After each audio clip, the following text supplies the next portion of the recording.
Hello बच्चों, तो चलिए इस प्रश्न को पढ़ते हैं। दिए हुए बिंदु ए 0,4 तथा बी 0,-4 जो कि मापांक A P minus B P बराबर 6, तब पी एक्स वाई बिंदु पथ है। तो यहाँ पर देखो, हमें चारों विकल्पों में से सही विकल्प का चयन करना है। ठीक है, तो प्रश्न में आगे बढ़ने से पहले इस प्रश्न से संबंधित जो मुख्य उदाहरण है उसकी हम चर्चा कर लेते हैं।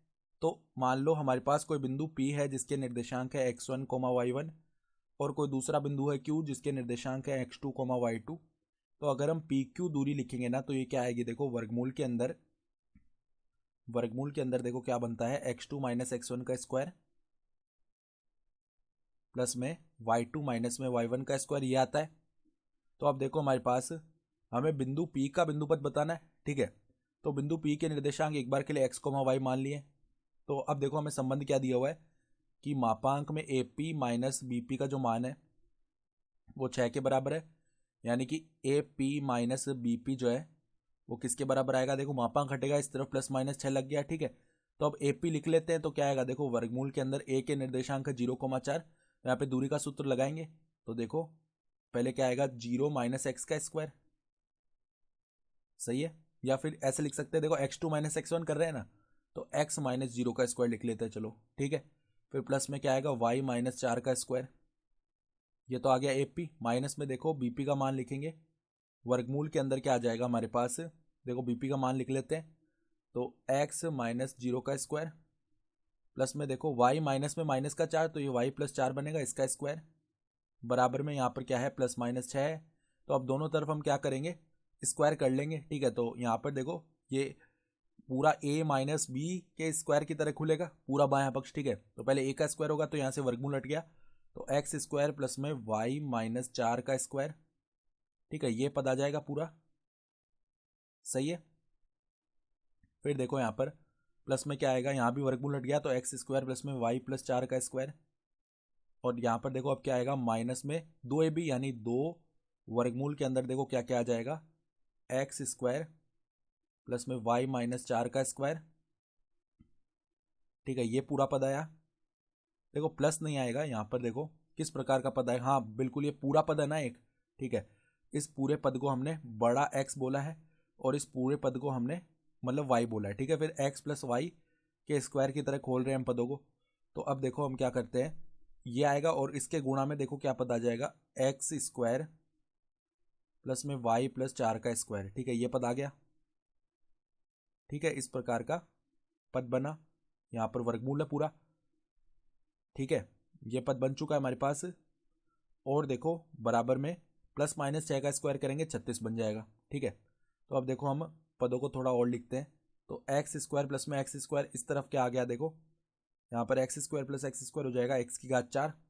ठीक है, नहीं x⁴ नहीं, 2x² हो जाएगा, माफ कीजिएगा 2x²। ठीक है, प्लस में देखो y - 4 का स्क्वायर खोलते हैं, तो y² प्लस में 16 प्लस में क्या आ जाएगा, 8y। ठीक है, फिर देखो यहाँ पर देखो माइनस है ना, y - 4 है, तो यहाँ पे क्या आना चाहिए हमारे पास, माइनस का 8y आएगा। ठीक है, फिर y + 4 का स्क्वायर खोल लेते हैं, तो प्लस में y² प्लस में 16 और प्लस में आ जाएगा 8y।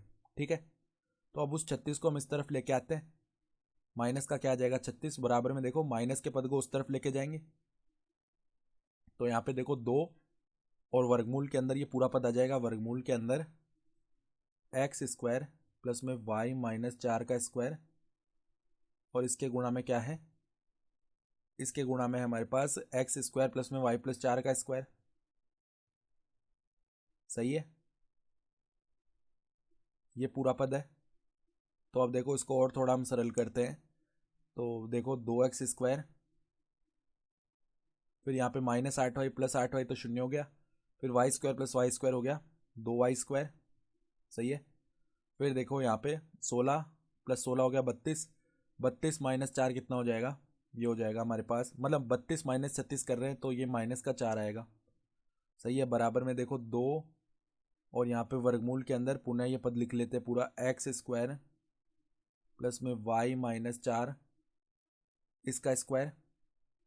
ठीक है, और इसके गुणा में क्या है, x² प्लस में y + 4 का स्क्वायर।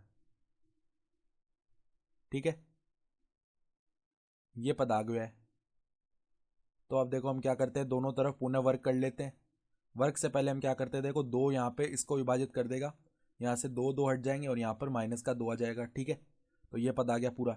अब हम वर्क करते हैं। ठीक है, तो x की घात 4 आएगा, प्लस में y की घात 4 आएगा, फिर प्लस में यहाँ पर क्या आ जाएगा, 4 आ जाएगा, फिर प्लस में क्या आएगा 2x² y², माइनस में आ जाएगा 4y² और माइनस में आ जाएगा 4x²। अब यहाँ पे वर्गमूल हट जाएगा और अंदर हम वर्ग भी खोल लेते हैं, तो x² आएगा, प्लस में देखो y² प्लस 16 माइनस में 8y। ठीक है, ये पद बना। फिर देखो यहाँ पे गुणा में क्या बनने वाला है, यहाँ पे भी हम क्या करते हैं, x² प्लस में y² प्लस में आ गया 16 प्लस में 8y, ये पद बन गया। ठीक है, तो अब देखो इसको थोड़ा और सरल करेंगे, तो x की घात 4 प्लस में y की घात 4, फिर माइनस में क्या लिख सकते हैं 4x² माइनस 4y² प्लस में 2x² y² प्लस में 4 बराबर। देखो अब यहाँ पर भी हम क्या करते हैं, देखो यहाँ पर ध्यान से देखें तो देखो ये पूरा पद है, इसको हम a बोलें पूरे पद को, तो a प्लस बी मतलब a माइनस बी गुणा a प्लस बी लिखा हुआ है, तो इसको हम a² माइनस b² लिख सकते हैं ना। तो x² प्लस y² प्लस 16 इसका स्क्वायर हो गया, माइनस में 8y इसका स्क्वायर हो गया, ऐसे लिख सकते हैं इसको। तो अब देखो वर्ग खोल लेते हैं, x की घात 4 प्लस में y की घात 4 प्लस में यहाँ पे 16 का स्क्वायर 256 हो जाएगा, प्लस में क्या आ जाएगा हमारे पास 2x² y² प्लस में 32y²। सही है, और प्लस में देखो प्लस में और क्या बनेगा 32x²। ठीक है, और यहाँ पर माइनस का क्या हो जाएगा 64y²। सही है, तो अब देखो x की घात 4 से x की घात 4 शून्य हो गया, y की घात 4 से y की घात 4 शून्य हो गया। सही है, फिर देखो 2x² y² से ये 2x² y² शून्य हो गया।